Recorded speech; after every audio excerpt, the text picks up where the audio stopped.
série enseignement. Et je le disais à la matinale, le plus grand challenge pour tes auditeurs, c'est d'appliquer la parole. À un certain moment, tu peux ressentir beaucoup de regrets de voir que tu as reçu beaucoup d'enseignements, tu as reçu beaucoup de paroles fortes, de paroles puissantes, mais qui n'ont pas produit grand chose en toi. Il y a beaucoup de réception, mais il y a peu d'application. Ce soir, que le Seigneur crée dans ton cœur le désir d'appliquer la parole. Que le Seigneur crée dans ton cœur le désir de mettre en pratique sa parole. Parce que lorsqu'on met en pratique sa parole, on a des résultats. Et l'une des choses importantes, c'est de mettre en pratique le plus tôt possible, plus rapidement. Normalement, chaque enseignement, quand tu le reçois, tu dois voir comment est-ce que tu le mets en pratique. Pendant qu'on te dit des choses dans ton esprit, pendant que tu reçois, tu dois voir. L'une des choses pour pouvoir mettre de l'ordre, c'est que lorsque tu as une chose que tu dois déposer, tu dois la déposer au bon endroit. Tu dois la déposer au bon endroit. Ce qui crée le désordre, c'est qu'on dépose des choses dans l'endroit qui n'est pas prévu pour recevoir ces choses. C'est-à-dire quand tu as une chose, tu n'as pas déterminé où est-ce qu'elle doit être et tu la déposes. Donc certaines fois, tu reçois la parole, mais tu n'as pas déterminé comment est-ce que tu vas appliquer la parole. Et ce qui crée donc un désordre, tu as beaucoup de paroles en toi, mais à très peu d'application, parce qu'en réalité, la parole de Dieu n'a pas trouvé sa place dans ta vie pour être appliquée. Et je prie donc que le Seigneur nous aide ce soir au nom de Jésus. Je crois que c'est la saison de ceux qui vont mettre en pratique la parole de Dieu et qui vont avoir des résultats au nom de Jésus. Le Saint-Esprit m'a mis à cœur de parler d'un thème animé d'un autre esprit. Animé d'un autre esprit. Et nous prenons nos Bibles dans Nombre 14, le verset 24. Nombre 14, le verset 24. Il est écrit, et parce que mon serviteur Caleb a été animé de notre esprit et qu'il a pleinement suivi ma voie, je le ferai entrer dans le pays où il est allé et ses descendants le posséderont. Wow. Donc, Dieu dit, parlons donc de... Tu peux afficher le passage? Et parce que mon serviteur Caleb a été animé d'un autre esprit et qu'il a pleinement suivi ma voie, je le ferai entrer dans le pays où il est allé et ses descendants le posséderont. Amen. Donc, ça veut dire clairement que ceux qui possèdent des territoires, c'est ceux qui sont animés d'un autre esprit. Amen. Donc, ça veut dire Dieu est en train de déjà poser les bases. Il te fait comprendre que si tu dois pouvoir posséder des territoires, si tu dois pouvoir entrer dans des territoires de faveur, tu dois comprendre que c'est le type d'esprit que tu vas avoir qui va déterminer si tu vas posséder ou pas. Alléluia. Pour ceux qui connaissent l'histoire, Moïse avait envoyé 12 espions, un de chaque tribu, pour explorer le pays de Canaan. Et lorsqu'ils sont revenus, ils ont fait un rapport. On va lire quelques paroles de ce rapport. Ils ont fait un rapport et on a vu que le rapport de Caleb et naturellement de Josué a été un peu différent. Et Dieu prenant Caleb comme exemple, il dit que Caleb a été animé d'un autre esprit. Alléluia. Et la Bible dit qu'il a pleinement suivi ma voie. Ça veut dire que la voix de Dieu, la pensée de Dieu, c'est qu'on soit animé d'un autre esprit. Ça veut dire que si dans un domaine, je ne suis pas en train de posséder, ça veut dire que l'esprit qui m'anime n'est pas l'esprit que je dois avoir. Je dois avoir un autre esprit pour vivre une autre grâce, une autre dimension, pour entrer dans quelque chose de nouveau, pour entrer dans quelque chose de plus grand. Amen. Donc, il dit qu'il a été animé d'un autre esprit. Et nous aussi, on doit être animé d'un autre esprit. Si on doit avoir des résultats, oh yes. Oh, je prie que ceux à qui cet enseignement est décidé ou destiné puissent le recevoir réellement. Amen. Il dit, je le ferai entrer dans le pays où il est allé et ses descendants le posséderont. Vous savez, quand vous lisez la parole de Dieu, c'est étonnant. Dans plus de 600 000 hommes, sans compter les femmes et les enfants, la Bible dit qu'il n'y a seulement que 2 qui allaient, donc de toute la génération, à 2 seulement qui allaient entrer à Canaan. 2 seulement. De plus de 600 000. Le pasteur Dati parle d'1 500 000. 1 500 000 qui sont sortis. 1 500 000 personnes qui sont sorties. Et seulement 2. Seulement 2. Ça veut dire que dans l'église, il y a très peu qui rentrent effectivement dans leur bénédiction à cause du type d'esprit qu'ils ont. Amen. Ce soir, je ne suis pas venu parler du Saint-Esprit, mais je suis venu parler de l'esprit de l'homme. Amen. Ici, ce n'est pas l'esprit, le Saint-Esprit, animé d'un autre Saint-Esprit, mais c'est l'animé d'un autre esprit. L'esprit que tu as, l'esprit, tu dois recevoir un autre esprit. Oh yes, c'est la parole de Dieu. Dans Nombre 13, la Bible dit qu'ils sont partis. Et à partir du verset 25, la Bible dit qu'ils étaient de retour. La Bible dit qu'ils furent de retour de l'exploration du pays au bout de 40 jours.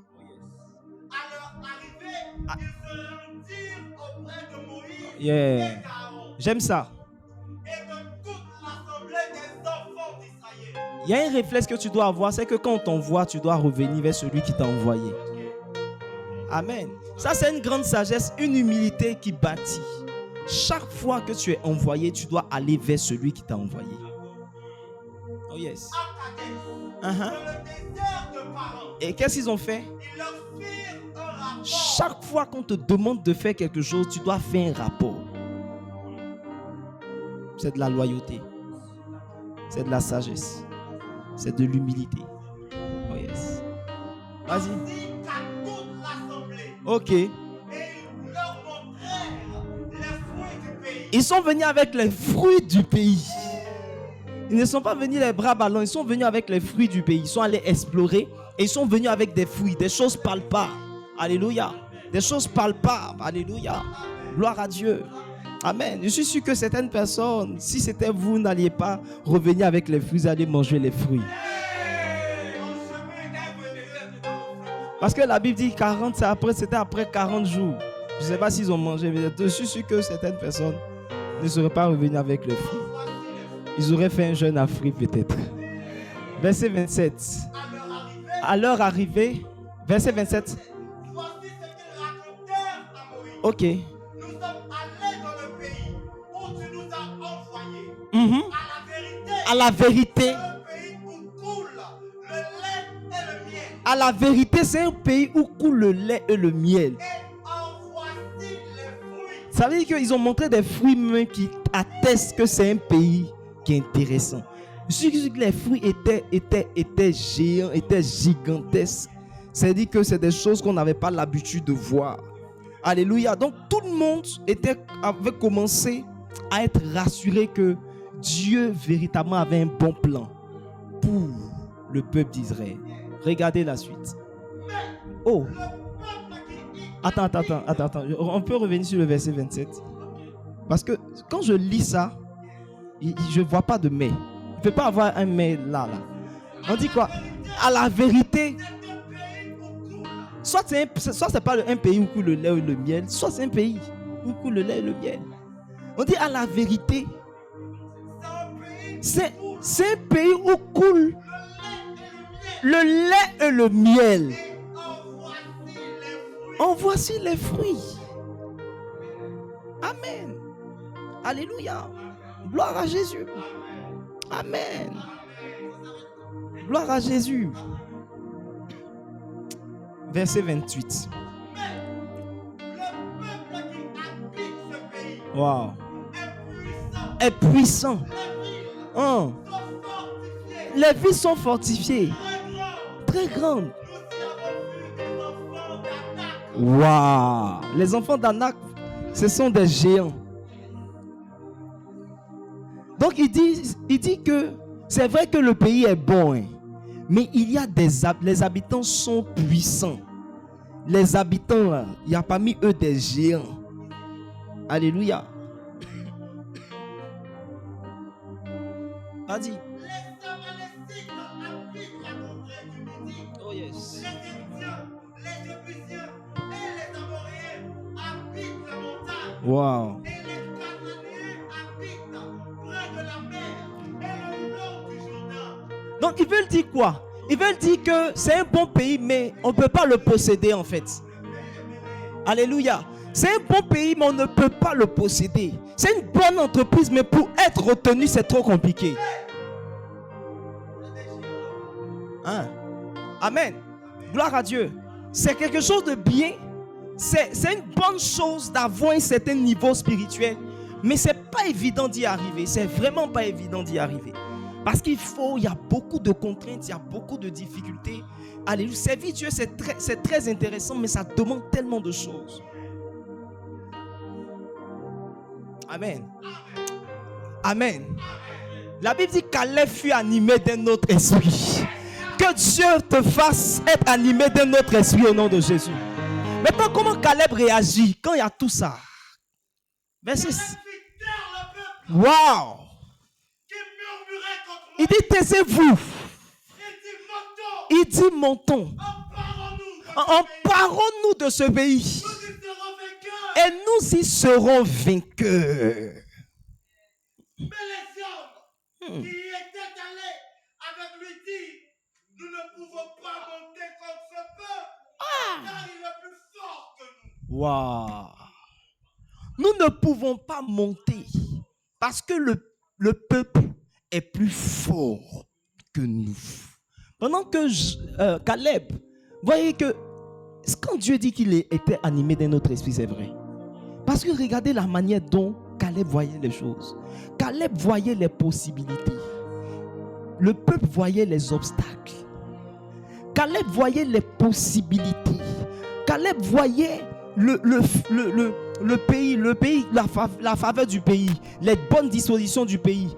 Le peuple voyait tous les habitants et toutes les oppositions qui y étaient. De quel type d'esprit es-tu animé?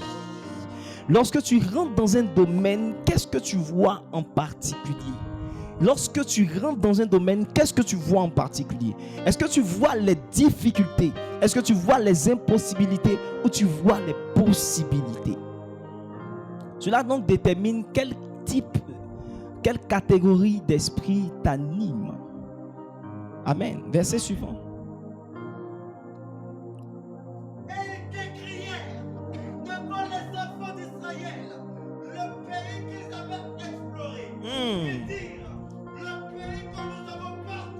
Oh, pour l'explorer. Comment ils ont su ça?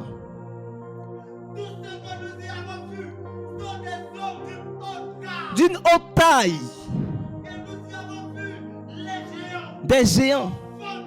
Enfants d'Anak. De la race des géants.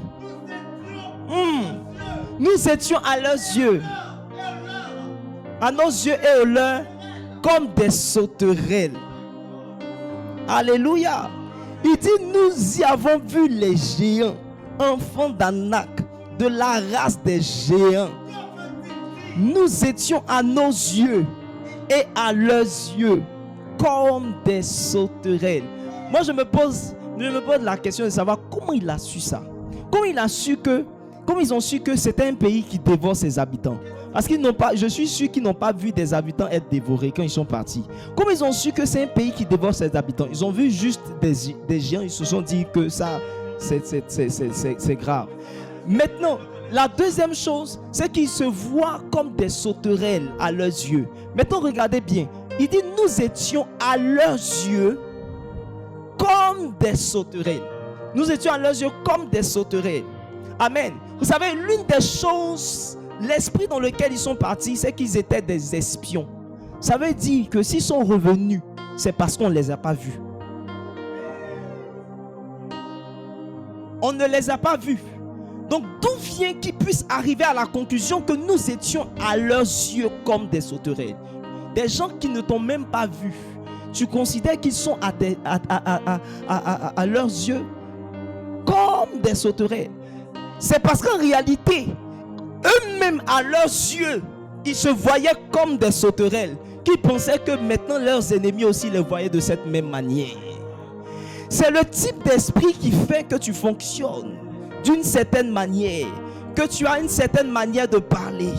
Ce soir, Dieu a commencé quelque chose en toi. Je ne sais pas si quelqu'un est là, mais Dieu a déjà commencé à faire un travail en toi. Et il veut déjà te montrer, te situer où est-ce que tu te trouves pour faire un travail de transformation. La première vérité que je voudrais introduire sur ce thème important, c'est que vous êtes à l'image de votre esprit. Vous êtes à l'image de votre esprit. Donne-moi Proverbe 18, le verset 14. Proverbe 18, le verset 14. Vous êtes à l'image de votre esprit. La Bible dit que l'esprit de l'homme le soutient dans la maladie. Mais l'esprit abattu, qui le relèvera?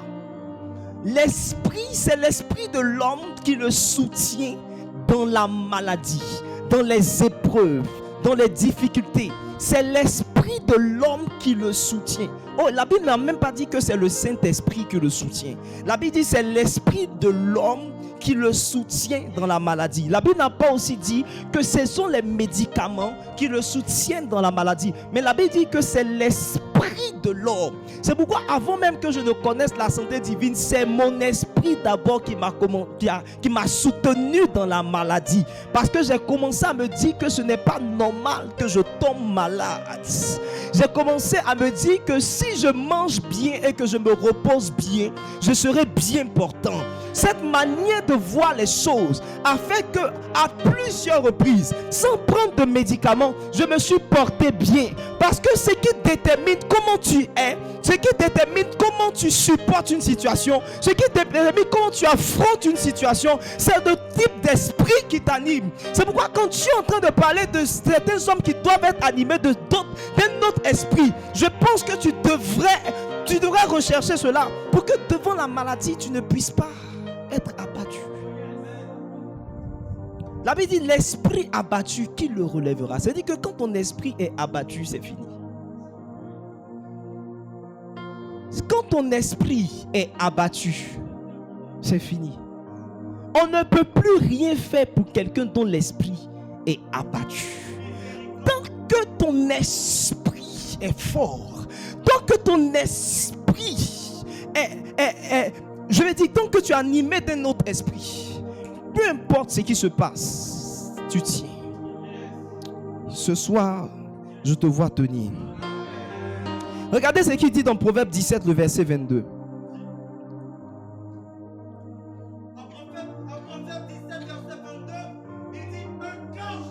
Un cœur joyeux est un bon remède. Oh yes. Un esprit abattu dessèche les eaux. Ça veut dire qu'il y a certaines maladies qui viennent par le type d'esprit que tu as. Quand ton esprit n'est pas fort, il y a certaines maladies qui t'atteignent. Il y a une chose qui m'a marqué, parce que c'est peut-être pour vous, c'est peut-être simple, mais pour moi ça m'a marqué.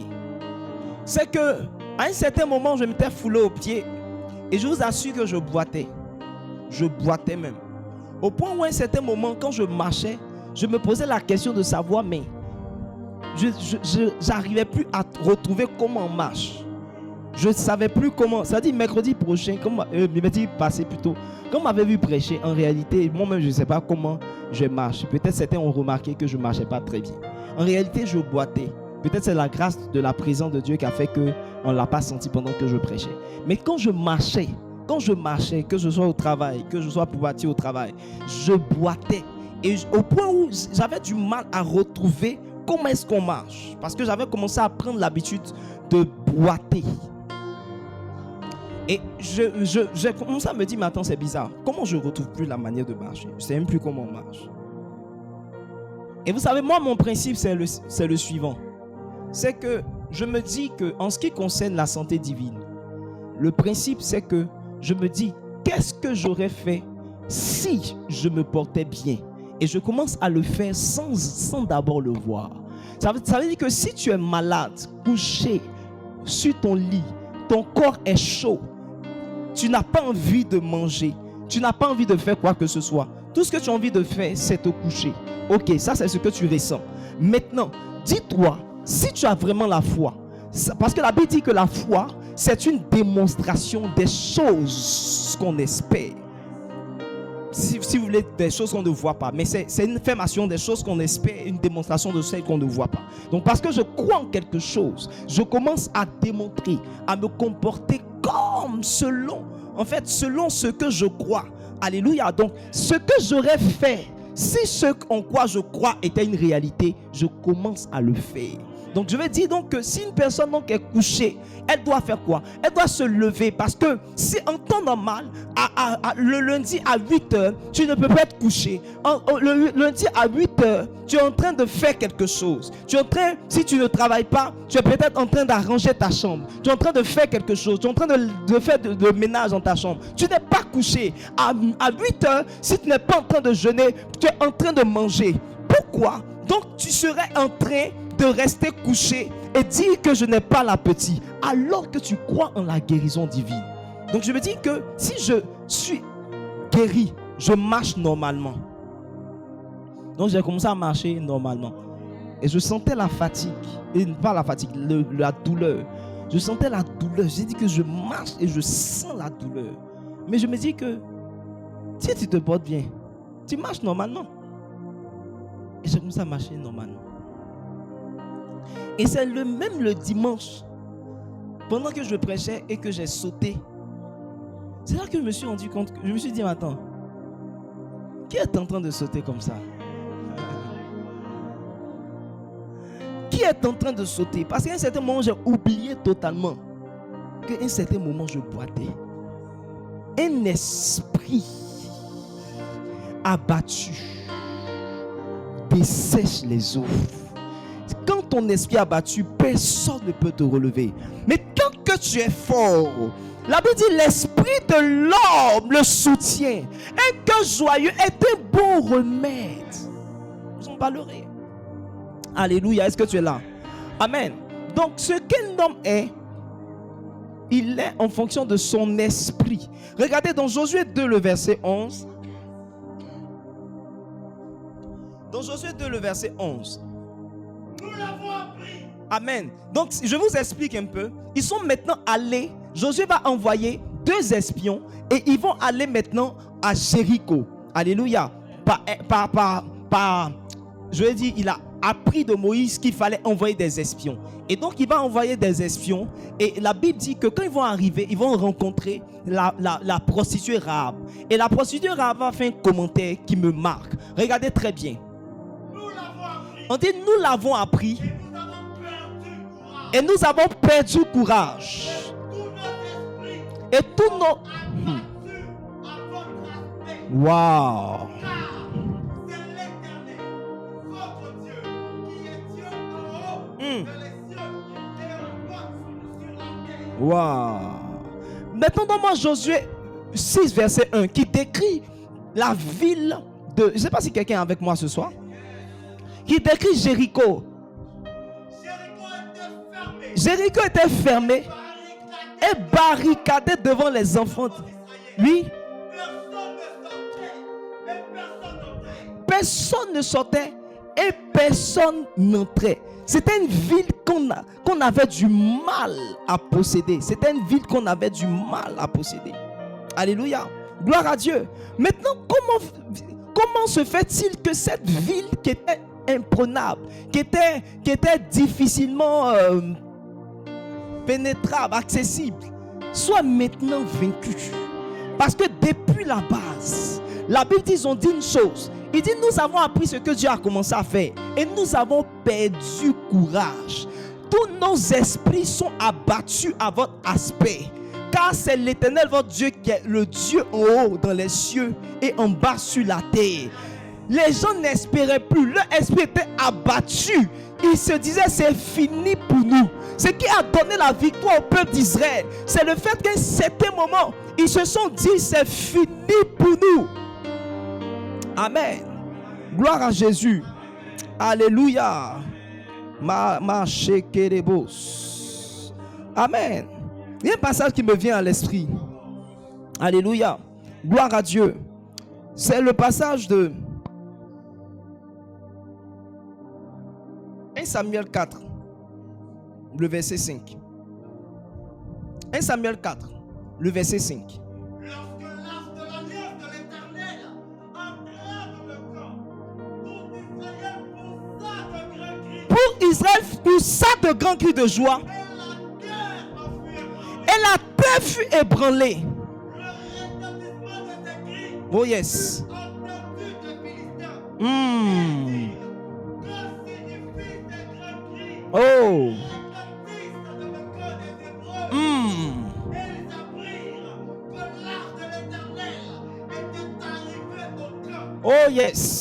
Les Philistins eurent peur. Oh, la Bible dit les Philistins eurent peur. Ils crurent. Dieu était venu dans le camp. Malheur à nous, dirent-ils, car il ne l'a pas été ainsi jusqu'à présent. Ils ont entendu des cris et ils ont commencé à paniquer. Parce qu'ils ont dit, Dieu est descendu. On connaît le Dieu là. Le Dieu, il a fini avec les Égyptiens. Donc si ce Dieu là est descendu, nous sommes foutus. La Bible dit, les Philistins eurent peur. La peur est une chose qui t'affaiblit. La peur est une chose qui fait que tu n'as plus de force. Mais regardez, les Philistins vont faire quelque chose. Verset 8. Malheur à nous, qui nous délivrera de la main de ces dieux puissants. Wow. Ce sont ces dieux qui ont frappé les Égyptiens. Yes. Que toutes sortes de plaies dans le désert. Fortifiez-vous. Regardez. Fortifiez-vous. Ils disent fortifiez-vous. Soyez des hommes. Ils disent soyez des hommes. Philistins. De peur. Oh, je pense que c'est un message pour quelqu'un. Les Philistins, des peuples qui n'étaient même pas avec Dieu, des peuples qui devaient affronter le peuple de Dieu. Ils se sont dit une chose: on n'a aucune chance. Spirituellement, on n'a aucune chance. Mais si on peut être fort, si on peut se fortifier, il y a quelque chose qui peut changer. Il dit quoi? Fortifiez-vous. Soyez des hommes. Yeah. Si on ne fait rien, on sera asservi. Oh yes. Regardez la dernière phrase. Il dit soyez des hommes. Je dis à quelqu'un, sois un homme et combat. Sois un homme et combat. Je ne sais pas devant quoi tu as peur et tu es en train de reculer. Je dis à quelqu'un, sois un homme. Sois un homme. Regardez ce qui s'est passé.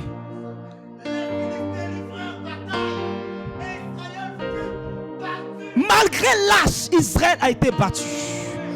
Malgré l'âge, malgré la présence de Dieu, par un esprit fort, les Philistins ont été vainqueurs. La Bible dit quoi? Chacun s'enfuit dans sa...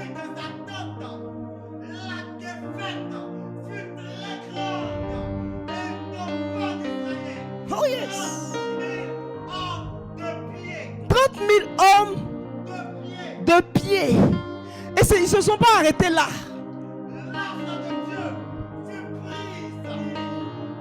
Ça veut dire qu'ils ont pris l'arche même. Ils ont fini le peuple. Même Dieu. L'esprit de l'homme le soutient dans la maladie. Je ne sais pas devant quoi tu es, mais si tu peux avoir un esprit fort et te dire à toi-même, sois un homme, sois un homme, arrête d'avoir peur, sois un homme, combat. Ce qui te fait reculer, sois un homme et combat. Dieu a dit à Job, il dit depuis que tu es, as-tu commandé au Mali? Sois un homme et combat.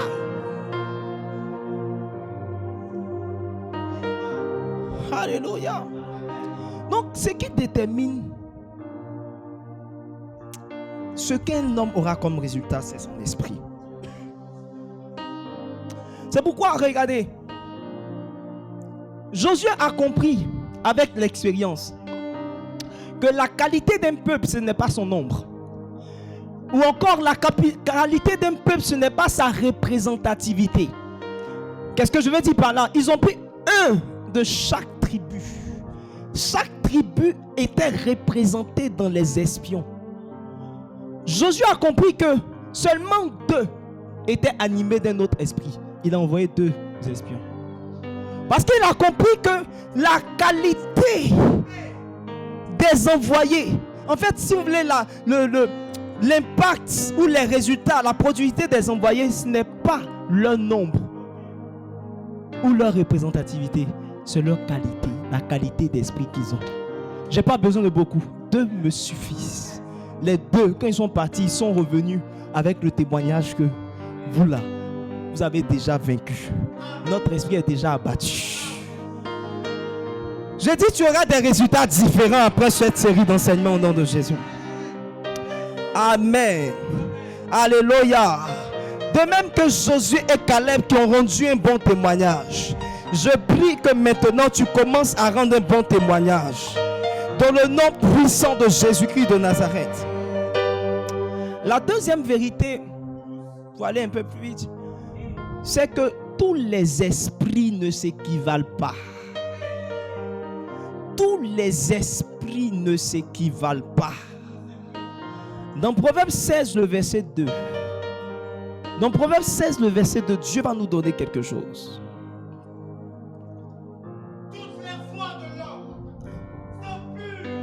Toutes les voies de l'homme sont pures à ses yeux. Oh yes. Ça veut dire que ce homme, tout est même chose. Mais la Bible dit que ce Dieu, lui, il pèse les esprits. Les esprits dans le monde spirituel n'ont pas le même poids. Toi et moi, spirituellement parlant, on n'a pas le même poids.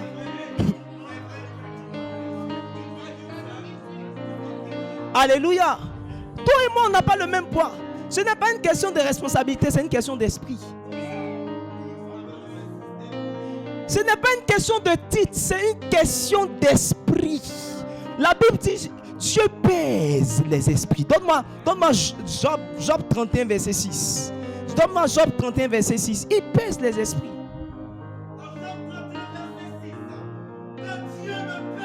Oh yes. Je dis que Dieu te pèse ce soir pour voir si tu as du poids.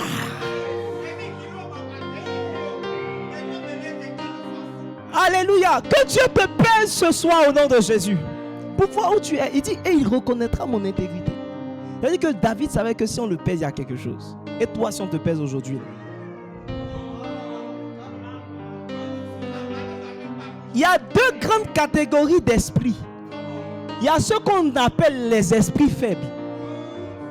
Malheureusement, il y a des esprits faibles. Quand tu lis 2 Timothée 3, verset 16, il y a des esprits faibles. Regarde un voisin, demande-lui, est-ce que ton esprit n'est pas faible?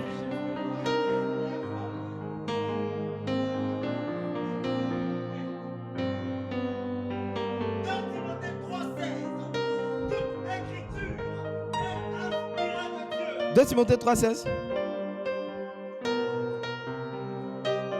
C'est même plus. 2 Timothée 3,16, c'est effectivement ça normalement.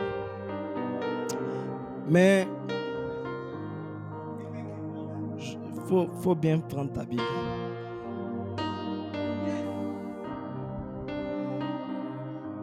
Prends mon cœur, donne-moi ce cœur.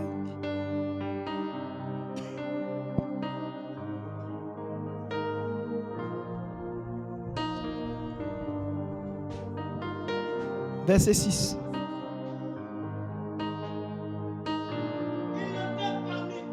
Il en a parmi eux qui s'introduisent dans les maisons. On n'a pas dit des hommes. Vas-y. Qui captivent des femmes d'un esprit faible et borné, chargé de péché, agité par des passions de toute espèce. La Bible parle des esprits faibles. Et c'est comme si Dieu rattache ça aux femmes. Ça veut dire que un homme qui a un esprit faible en réalité,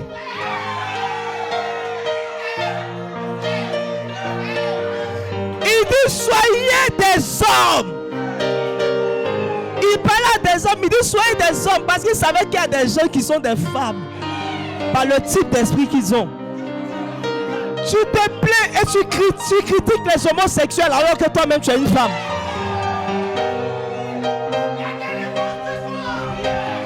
Tu es une femme. Tu trembles devant tout. Est-ce que tu as une opposition, tu commences à paniquer. Tu commences à être triste. Tu es abattu. Tu as un esprit faible.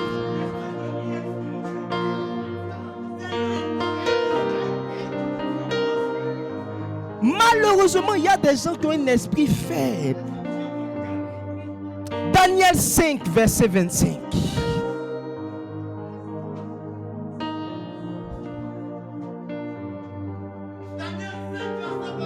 Oh yes. Voici l'écriture qui a été tracée. Comptez, peser, diviser. Verset 27. Pesé.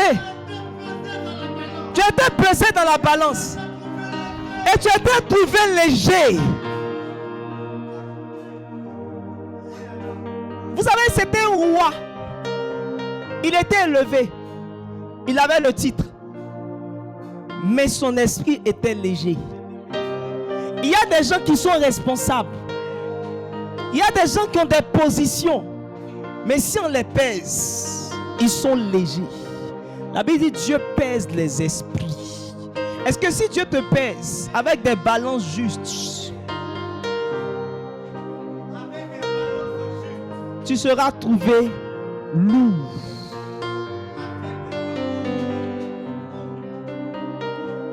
Tu as été pesé dans la balance.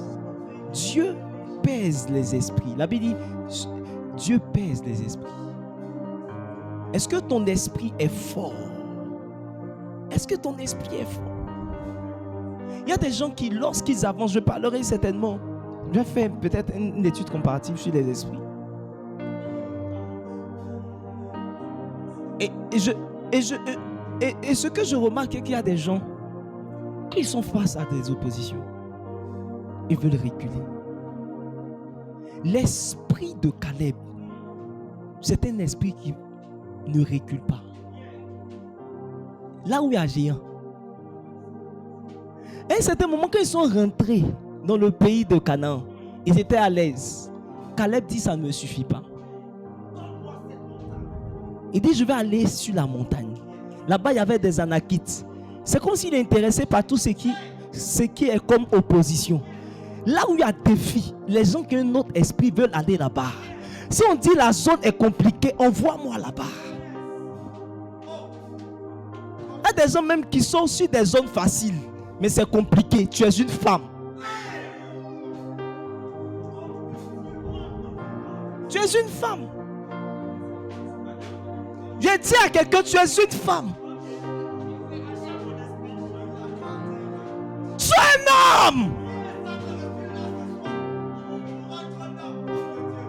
Dès que tu as une opposition, dès que quelque chose ne va pas, c'est que c'est bon. C'est qu'on arrête la relation. C'est qu'on a tout. C'est qu'on a tout. Tu es une femme.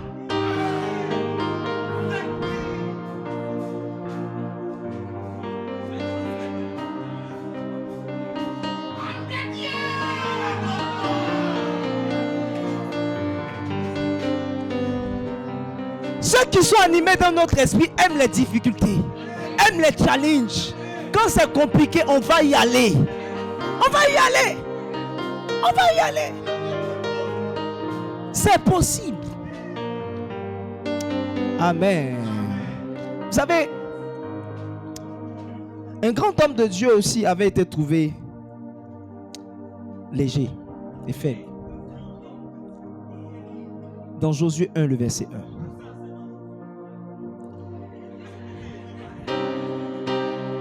Josué 1.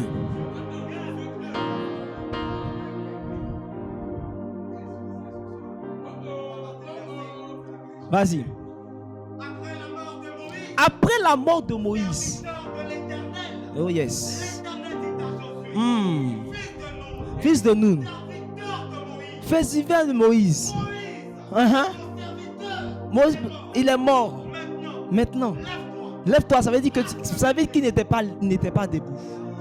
Quand Moïse est parti, lui, il était couché. Il y a des gens, quand leur homme de Dieu n'est pas là, ils sont couchés. Il dit, lève-toi. Josué avait perdu quelqu'un. Regardez, beaucoup de personnes ont perdu des personnes. Ils sont arrivés à un niveau où ils sont démoralisés.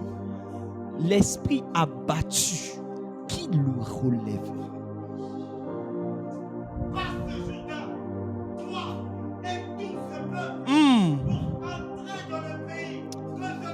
J'aime mon Dieu, j'aime mon Dieu. Regardez comment il va fortifier Josué. Verset 3. Oh yes. Il dit, je vous le donne. Il y a des fois on prophétise sur toi aussi. Il y a des fois on dit, tu vas aller, tu vas posséder le territoire. Verset 4. Il va décrire le territoire. Verset 5. Oh yes. Regardez les paroles qu'on est en train de donner à Josué. Josué est triste. Josué est couché. Dieu lui dit, regarde, nul ne tiendra devant toi. Il dit, tant que tu vivras. Ce sont les paroles que Dieu te donne ce soir. Il dit, je serai avec toi. Oh yes. Oh yes. Fortifie-toi et prends courage. Car c'est toi. Je dis, c'est toi qui vas le faire. Dans ta famille, c'est toi qui vas le faire. Tu seras le premier. Tu seras celui que Dieu va utiliser. C'est toi. Je dis à quelqu'un, c'est toi.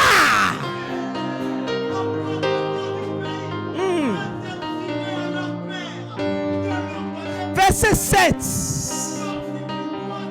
Il dit, tout ce que tu as besoin de faire, c'est de te fortifier. Si tu es fort, tu peux posséder. Si tu es fort, il n'y a aucune opposition qui peut tenir devant toi. J'ai dit cela, mais c'est ton esprit qui va déterminer si les paroles que je dis vont s'accomplir. C'est ce que Dieu est en train de dire à Josué. Il dit, je te dis que je te livre tout ce peuple. Nul ne tiendra devant toi. Mais pour que ces choses soient un accomplissement, il faut que ton esprit soit fort. Peu importe les prophéties qu'on déclare sur toi, si tu n'es pas fort, elles ne s'accompliront pas.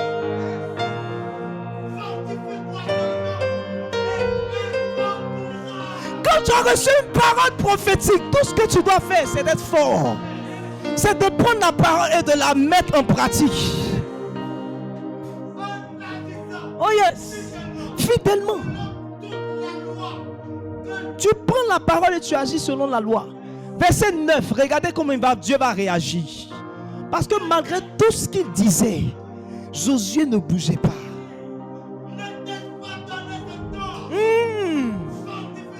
Oh yes. Oh yes. Ne t'effraie point.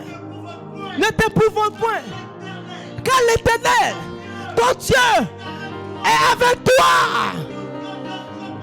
Dans tout ce que tu entreprendras. Oh yes. Ce soir tu es venu changer ton esprit. Pour te dire, fortifie-toi et prends courage. Parce qu'il y a une première catégorie de personnes. C'est ceux-là qui ont un esprit faible. C'est ceux-là qui sont trouvés légers. Mais il y a une autre catégorie. les gens qui sont forts, les gens qui se fortifient, les gens qui ne laissent pas les oppositions, les complications, les difficultés. Il dit fortifie-toi, ne t'effraie point, ne t'épouvante point, parce que Dieu est avec toi. Dieu est avec toi. Et je vois ce temps. Je vois ce temps. Regardez au verset 10. Regardez au verset 10. Il y a quelque chose qui a commencé à se passer. La Bible dit Josué va se lever. Il va commencer à donner des ordres aux officiers du peuple. Il dit parcourez le pays. Préparez-vous des provisions. Car dans 3 jours. Regardez, son langage a changé. Il dit dans 3 jours. Il est devenu prophète. Il dit dans 3 jours. Vous passerez ce Jourdain. Pour aller quoi? Pour aller conquérir. Il était animé d'un autre esprit. Il avait un esprit entre Josué 1, verset 1 au verset 9. Mais à partir du verset 10, on voit Josué animé d'un autre esprit. Et c'est lui qui va envoyer les deux. Et après, il va commencer à posséder. Il va commencer à posséder. Arrivé à un certain moment, il voulait changer d'esprit. Parce qu'il a été vaincu par une ville qui s'appelait Haï. Et pendant qu'il était en train de tout, Dieu lui dit, regarde, tu ne peux pas rester comme ça. Lève-toi. Ne reste pas ainsi. Je pense que la capacité d'un homme à posséder ce territoire dépend de la force de son esprit. Je vous ai dit une chose. Je le dis ici entre vous et moi. C'est que récemment, l'Esprit de Dieu a commencé à ouvrir mon esprit. Pour me faire comprendre que je n'étais pas à ma place. Il y a des choses, vous allez penser que ça va déjà bien. Mais quand Dieu commence à vous donner un autre esprit, il y a des choses que vous n'acceptez pas. Caleb avait déjà des possessions. Caleb était déjà installé. Caleb dit, moi je veux ce territoire-là encore. Il y a des gens ici, peut-être qu'ils travaillent déjà, qui ont déjà un salaire agréable, acceptable. Mais parce qu'ils sont animés d'un autre esprit, vont commencer à posséder quelque chose de plus grand. Les gens qui sont animés d'un autre esprit ne sont pas satisfaits. Tu ne peux pas leur proposer un petit salaire de 500 000 et puis ils vont prendre et puis ils vont dire c'est bon.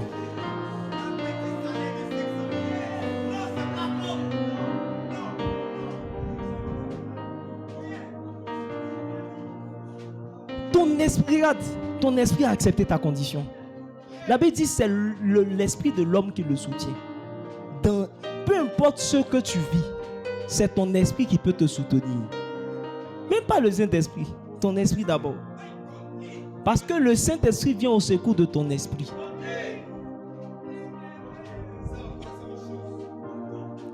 Donc si ton esprit lui-même ne te soutient pas, l'esprit ne viendra pas au secours de ton esprit. Regardez, la Bible dit dans Ésaïe, il dit, voici mon serviteur que je soutiendrai. Lisez le passage.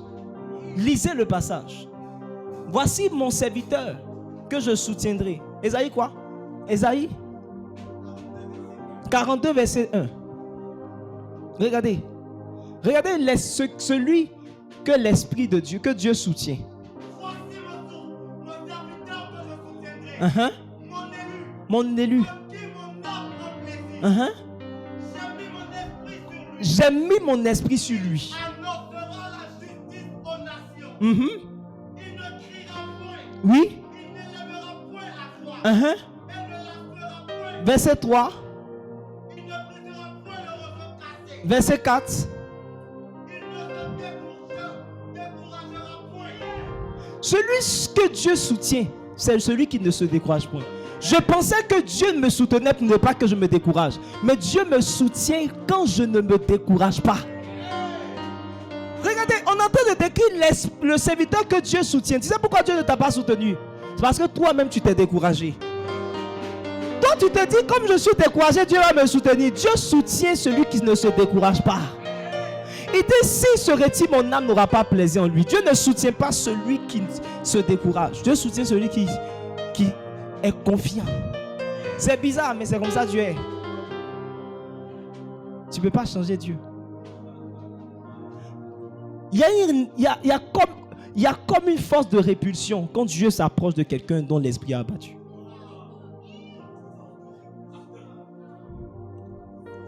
Dieu veut voir des gens qui sont forts. Ce soir, je veux que quelqu'un prie avec moi. Je veux que quelqu'un prie avec moi. Pour demander un autre esprit. L'esprit qui t'a soutenu jusqu'à présent ne pouvait pas t'aider. Un homme de Dieu qui allait prier pour une femme qu'on venait de voler. J'aime cet homme de Dieu parce qu'il est pratique. Il parle d'une certaine manière très pratique.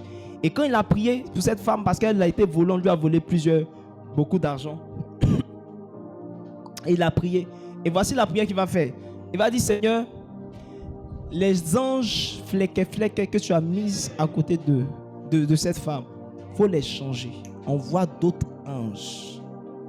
Parce que si c'est des anges que tu as mis et que malgré leur présence, on l'a volé, il faut qu'on les change.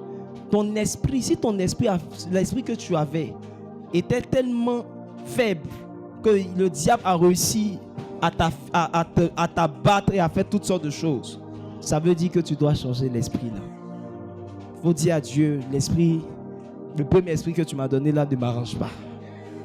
Donne-moi un autre esprit. Commence à prier le Seigneur avec moi. Je suis sûr qu'il y a des gens qui ne vont pas prier. Je suis sûr que quelqu'un qui veut garder le même esprit ne va pas prier. Je suis sûr que quelqu'un qui apprécie l'esprit qu'il a ne va pas prier. Il ne va pas prier. Nous avons besoin de toi. Malabaya, rende lebos, kabababaya, randa labayando, rende lebelebe, comptez. Nous avons pesez, divisez. besoin de toi. Comptez. Maleko rande, mayanda labaya. Nous avons besoin Oh Seigneur, pèse-moi ce soir. Pèse-moi ce soir. Avec des balances justes. Avec des balances justes. Rendez-les beaux la kaya. Rendez-les beaux. Là où j'étais faible. Là où j'avais accepté ma condition. Malalisha, Malakende, Rondolo Boyo, Malisha Iskale, Rekarondela, Mila Bilaya, Rondo Shalabalabos, Malaïskele Bosa, Mandele Bosa Iskababosa, Mandala Bayando. Roko rondo lo boyo malabila shabababababababababababababababa rendez le que je sois animé de notre esprit, que je sois animé de notre esprit, de notre esprit, de notre esprit, de notre esprit, de notre esprit. Rondo lo boyo de shabababababaya, rando lo boyo de shababababaya. Un autre esprit, un autre esprit, un autre esprit m'anime, un autre esprit m'anime, un autre esprit m'anime, une nouvelle manière de voir. Malabaya, Randa Labaya, qu'un esprit fort me soutienne, qu'un esprit fort me soutienne.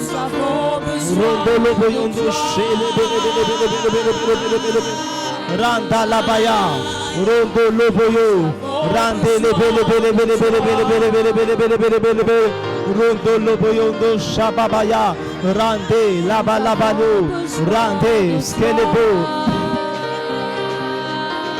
Randa Labaya, Rondo Loboyo, besoin de toi. Malabayando Lobokondo, Shelebe,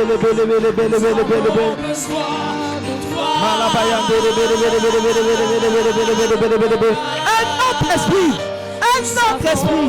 Un autre esprit. Un autre esprit. Esprit de Dieu. Nous avons besoin de toi.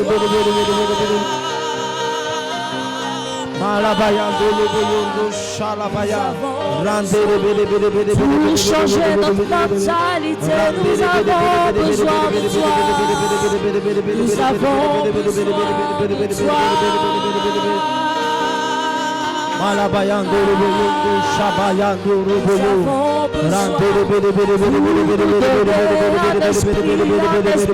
qui vient de toi. Nous avons besoin de toi.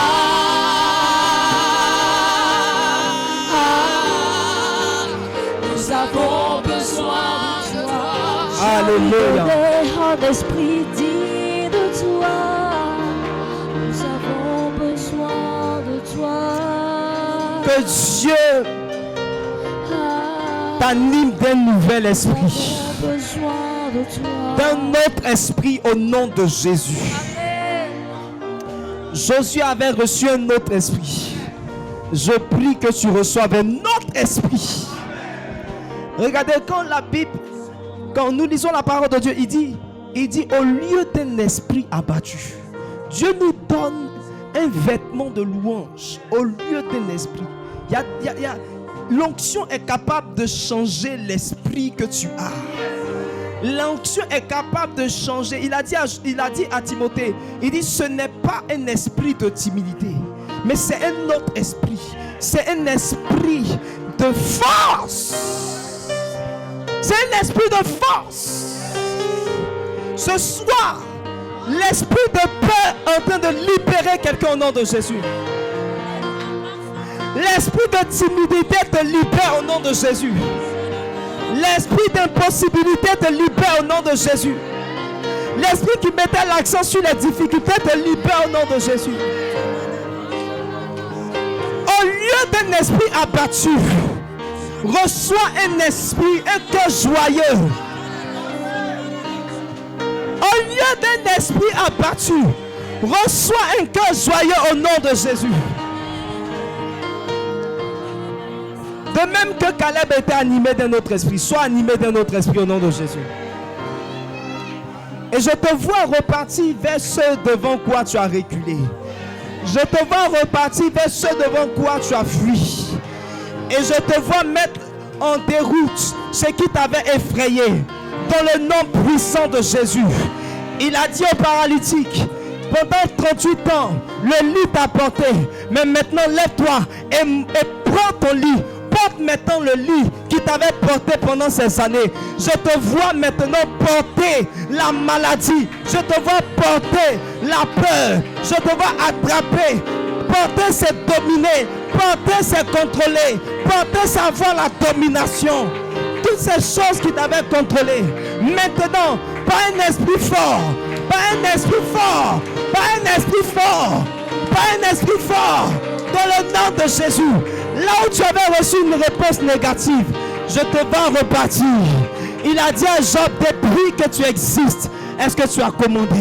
Je déclare que ce soir, à partir de ce soir, tu repars et tu reviens victorieux dans le nom puissant de Jésus. Si tu le crois, donne-moi un bon amen. Et acclame Jésus. Alléluia. Gloire à Jésus. Ce soir, nous sommes bénis par la grâce de Dieu. Et nous allons présenter nos dîmes au Seigneur. On peut s'asseoir dans la présence de Dieu. Je vais inviter tous